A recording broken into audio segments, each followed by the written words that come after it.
படத்தோட ஸ்டார்டிங்லேயே தாமரை அப்படிங்கிற ஹீரோயினை காட்டுறாங்க. இவங்க அம்மா இப்போ ரீசெண்டாக இறந்து போயிட்டதுனால ஒரு ஜோஷியர் வந்து அவங்க அப்பாவுக்கு பொண்ணு பார்க்குறேன்னு வராரு.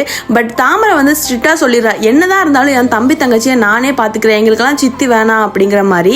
அவங்க அப்பாவும் கோவத்தில் அங்கேருந்து எந்திரிச்சு போயிடுறாரு. அதுலேருந்து அவங்க தம்பி தங்கச்சியை தாமரை தான் அம்மா மாதிரி பார்த்துக்கிறா. அவங்க அப்பாவுமே இந்த பொணத்துக்கு குழி தோன்றது, அதுக்கு முன்னாடி டான்ஸ் ஆடுறது, அந்த மாதிரி தொழில் தான் பண்ணிட்டு இருக்காங்க. தம்பியும் அதில் அடிக்கடி போகிறான் அப்படிங்கிறது தாமரைக்கு சுத்தமாக பிடிக்கவே இல்லை. எப்போ பாரு திட்டிகிட்டே இருக்கான். ரெண்டு பேரும் கொஞ்சம் வளர்ந்துட்டதுனால தாமரைக்கு கல்யாணம் பண்ணலான்னு முடிவு பண்ணி மாப்பிள்ளை வராங்க அப்படிங்கிற மாதிரி தம்பி வந்து தகவல் சொல்லிட்டு வெளியே போகிறப்ப திடீர்னு கரண்ட் ஷாக் அடிச்சு அந்த இடத்துலயே உயிர் போகுது. அவங்க அப்பா காப்பாற்ற போன இடத்துல அவருக்குமே கை கால் வராமல் ஹாஸ்பிட்டல் அட்மிட் பண்ணிடுறாங்க.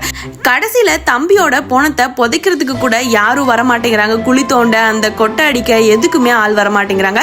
இவங்களுக்கு போட்டியா அந்த ஊர்லயே நிறைய பேர் இருந்திருப்பாங்க. அதனால வேற வழியே இல்லாம அக்காவும் தங்கச்சியும் சேர்ந்து தம்பியை புதைக்கலான்னு முடிவு பண்ணி கடைசியில இந்த தொழிலை என் தம்பிக்காக நான் மறுபடியும் பண்றேன் அப்படின்னு சொல்லி தாமரை வாழ்நாள் முழுக்க இதையே பண்ணவும் ஆரம்பிக்கிறா.